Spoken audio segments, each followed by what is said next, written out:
Estamos de volta com a segunda parte do Universidade Aberta, desta semana que está conversando com o deputado federal Reginaldo Lopes. Deputado, o crack é uma epidemia? O que o senhor acha dessa afirmação? Olha,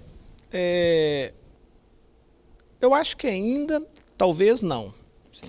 Mas é evidente que se a gente não tomar várias providências, caminha para virar uma epidemia.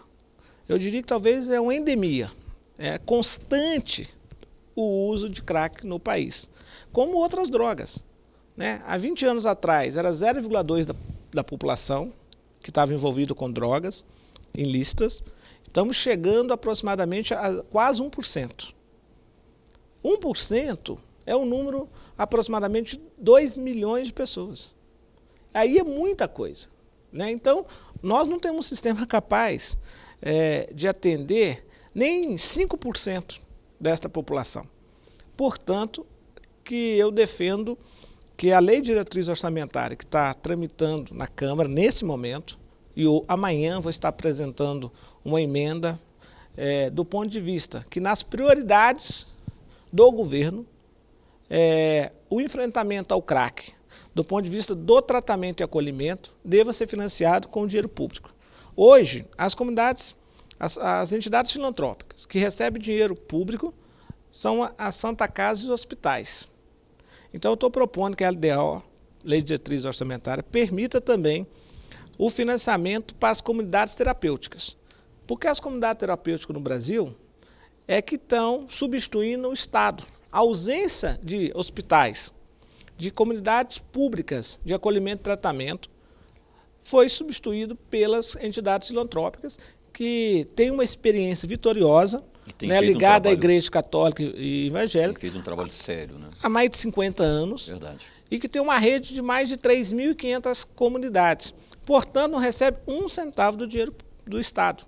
Então, nós temos que criar e permitir, através de legislação, que o Estado possa fazer aporte de recursos. E mais, permitir também que dentro das prioridades do governo tenha, depois nós vamos traduzir essa prioridade em metas dentro do PPA-G, né, do Plano Plurianual do Governo Federal, em metas de qual seria o número de comunidades públicas. Então, também colocar na prioridade do governo, que é importante, a partir dessa experiência de Cachoeirinha do Rio Grande do Sul, onde o prefeito está construindo e construiu uma comunidade, né, uma casa de acolhimento, uma comunidade terapêutica municipal, pública, também que essa experiência e que os demais prefeitos possam buscar no orçamento geral da União recursos, não só para a construção dessas comunidades, mas também possa ter financiamento para custeio, via o SUS, porque a emenda à Lei de Diretriz Orçamentária é para custeio e também para investimento. Não adianta a gente estabelecer uma política se não tiver a rede para atender e acolher os toxicodependentes, ou por tratamento voluntário ou involuntário. Mas hoje, nem por tratamento voluntário, quantas mães, depois que eu assumi a presidência da Comissão de Enfrentamento ao Crack, recebo e-mails no Facebook, no Twitter, no Orkut, né, pessoalmente, carta, pedindo, pelo amor de Deus, para arrumar uma vaga para internar seu filho. Porque é muito triste. Uma mãe, hoje, que tem um filho envolvido com crack ou com ox, sabe mais ou menos que o filho está condenado. Por quê? Porque, como em tese é barata a droga, mas como tem que consumir várias vezes durante o dia, porque logo depois do uso causa depressão e ele tem que ir consumindo, dependência, causa uma dependência também, euforia enorme, né, 20 vezes superior à cocaína, mas depois causa uma tremenda depressão. Ele tem que voltar a consumir. Então, acaba que durante o dia isso fica caro. Então, ele primeiro vai fazendo pequenos furtos. Ou então, ele vende tudo dentro de casa. Depois, ele vai roubar o vizinho. E aí, ele pode cometer um homicídio ou ser assassinado. Então, acaba que, como não tem uma rede de proteção, essa mãe quase pede, pelo amor de Deus, muitas vezes, para que o delegado prenda o filho. Então, nós vamos ter que ter essa preocupação e fazer uma intervenção imediata. E um Estado que tem que ser responsável. Então, Nós não temos essa rede hoje. Então, do ponto de vista do tratamento, esta é a grande preocupação de criar uma rede, né, tanto no CAPS, aumentar o número, como também nas comunidades terapêuticas conveniadas, como também criar a possibilidade de construção de comunidades acolhedoras e terapêuticas públicas. Mas do ponto de vista da prevenção e do ponto de vista da reinserção, nós vamos ter que pensar um projeto que, além da questão espiritual, além do tratamento, que a gente possa também garantir a ex-toxidependente ou ex-toxidependente também uma profissionalização, para que eles possam ser reinseridos no mundo do trabalho. Isso é fundamental porque dá um sentido à vida, um significado à sua vida, ser reinserido no mercado de trabalho. E do ponto de vista também da prevenção, eu acho fundamental, evidente, várias palestras, cursos, né, falando do risco das drogas, já na adolescência, mas eu acredito que no momento que o jovem está se preparando para a vida adulta, no momento que os jovens estão definindo, fazendo as suas escolhas, as suas opções, ele precisa ter uma formação melhor, mais qualificada e voltada para a vida prática. O que eu quero propor? Falei hoje com o secretário de Ensino Superior. Chegou a hora do Brasil repensar o papel da formação do ensino médio para o Brasil e para os nossos jovens. Por quê? Porque, para mim, esse modelo de formação geral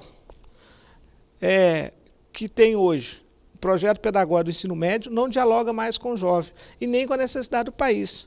Porque hoje a formação do ensino médio trata essa etapa como se fosse uma etapa intermediária para o jovem chegar à universidade. E aí dá ao nosso jovem um único caminho, uma única oportunidade, que é fazer vestibular e ir para a universidade. Mas mesmo assim não desperta no jovem, porque ele não prioriza nessa formação uma inserção desse jovem no mundo da pesquisa da ciência. Então o jovem não é despertado para ele descobrir qual é o seu talento, qual é a sua vocação profissional. Mas ele é obrigado a ir para a universidade. Portanto, hoje o desemprego universitário é 5 vezes superior ao desemprego numa escola de formação tecnológica.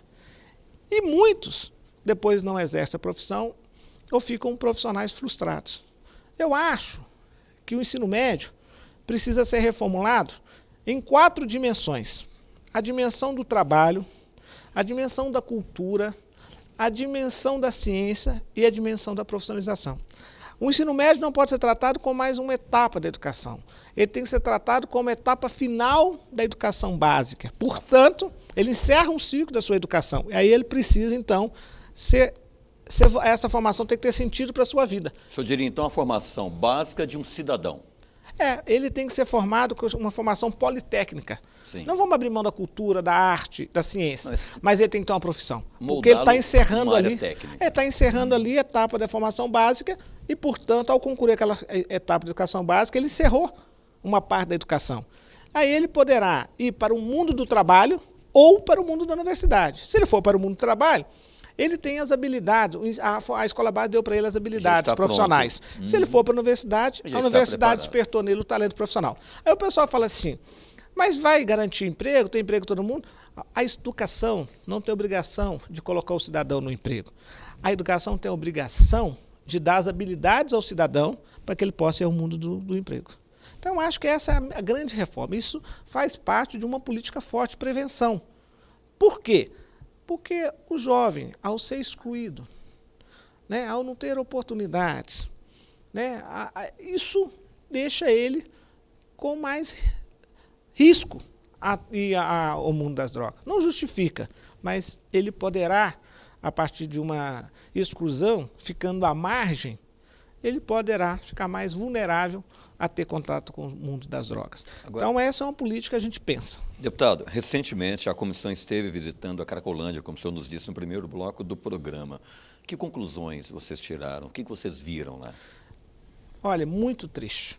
Muito, muito. Eu cheguei meio-dia na Cracolândia. Antes eu passei na delegacia regional e pedi que o delegado pudesse fazer algumas filmagens à noite, porque a gente ia voltar ao entardecer, para que o conjunto da comissão de deputados e deputadas pudessem conhecer a realidade noturna, que é infinitas vezes pior do que a realidade diurna. Mas mesmo assim, mesmo de dia, meio-dia, você não consegue nem transitar nos quarteirões. Então, milhares de pessoas totalmente perdidas, alucinadas, para lá e para cá. Como eles falam, zumbi, né? De anda para um lado e para o outro sem saber. Então, é muito triste. Eu até coloquei no meu Twitter que era um puro inferno na Terra. Agora, é evidente que ali virou o seu território.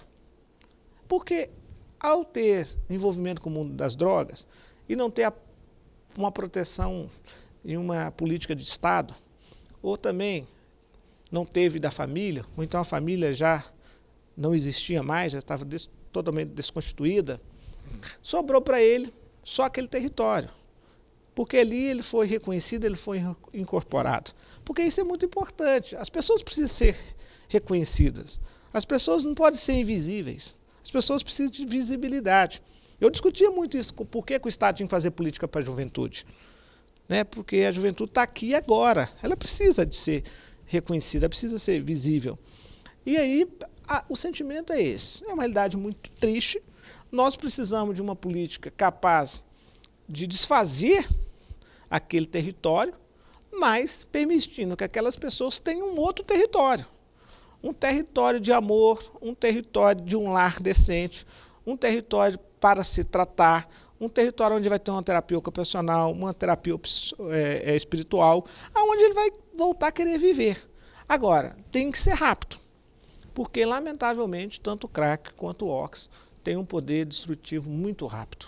Agora, deputado, nós sabemos da dificuldade do quão árduo é esse trabalho que a comissão começou a fazer nos últimos 2 meses. Qual é o primeiro passo, deputado? O que fazer agora? O que fazer primeiro? Onde começa esse trabalho?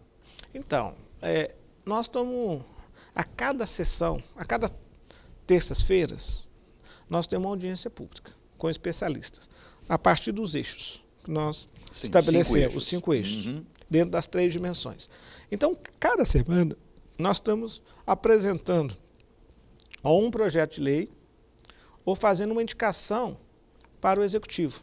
Como nós apresentamos a indicação de criar o grupo interministerial para articular o conjunto de ações por dentro do governo. Outra indicação que nós fizemos, o governo tem vários programas de reinserção. Eu citei o ProJovem, Programa Nacional de Inclusão dos Jovens. O ProJovem tem um que trabalha o jovem do campo, junto com a Confederação Nacional dos Trabalhadores da Agricultura. Eu fiz uma proposição para criar um com as comunidades terapêuticas. Para quê? As comunidades terapêuticas fazem o tratamento, do ponto de vista da abstinência, do ponto de vista da recuperação, desintoxicação, mas precisa e não tem estrutura para fazer terapia ocupacional, ou então para dar àquele jovem uma profissionalização, né, dar a ele uma habilidade para ele voltar e conseguir um emprego. Então, eu estou propondo que o Ministério do Trabalho e Emprego faça um convênio com todas as comunidades terapêuticas, guarda-chuva, e possa formar, em paralelo, aqueles cidadãos que estão hoje se tratando também numa formação profissionalizante. Então, nós estamos, a cada momento, pensando, né, propostas e política. Como também, essa semana, vários deputados vão estar apresentando emenda à lei de diretriz orçamentária para permitir um financiamento das comunidades terapêuticas e acolhedoras existentes da sociedade civil, que são filantrópicas. Também vamos estar apresentando emenda para permitir que o Estado possa financiar municípios para construir essas comunidades terapêuticas. Né? Porque eu acho que todo município brasileiro tem que ter uma comunidade, tem que ter uma casa acolhedora, né, que possa afastar da realidade, daquele mundo que o jovem dependente está envolvido, por um período onde ele é acolhido, onde ele é tratado, onde tem profissionais multidisciplinares. Nós estamos propondo ao ministro Alexandre Padilha, da Saúde, que na equipe da saúde da família tenha profissionais para ficar à disposição das comunidades, né, para fazer esse diagnóstico, né, para fazer esse levantamento e para que essa comunidade possa tratá-los em casa, ou então que esta equipe multidisciplinar possa ficar à disposição de prestar serviço também nessas comunidades terapêuticas da igreja ou filantrópicas, do ponto de vista de levar uma terapia né, uma proposta terapêutica na recuperação e tratamento do nosso toxicodependente. Então, várias propostas estão em andamento, porque não dá para concluir e esperar o trabalho encerrar na sua totalidade, que está marcado para novembro, porque nós vamos fazer agora um seminário internacional, 1 e 2 de setembro, vamos fazer o seminário nacional no final de setembro e até agosto, a partir de maio, nós estamos fazendo audiências públicas em todos os estados, estamos ouvindo vários especialistas e aí vamos formatar um conjunto de propostas.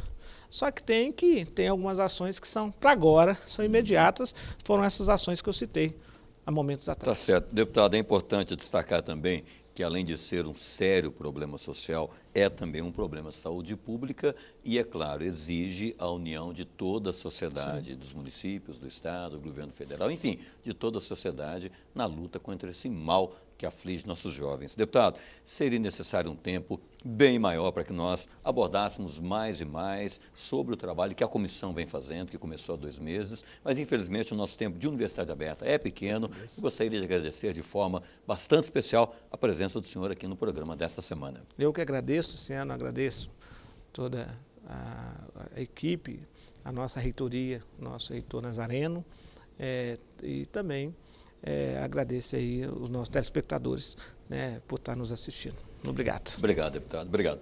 Universidade Aberta desta semana fica por aqui. Para você que esteve conosco, obrigado pela companhia, obrigado pela audiência e até um próximo encontro. Até lá.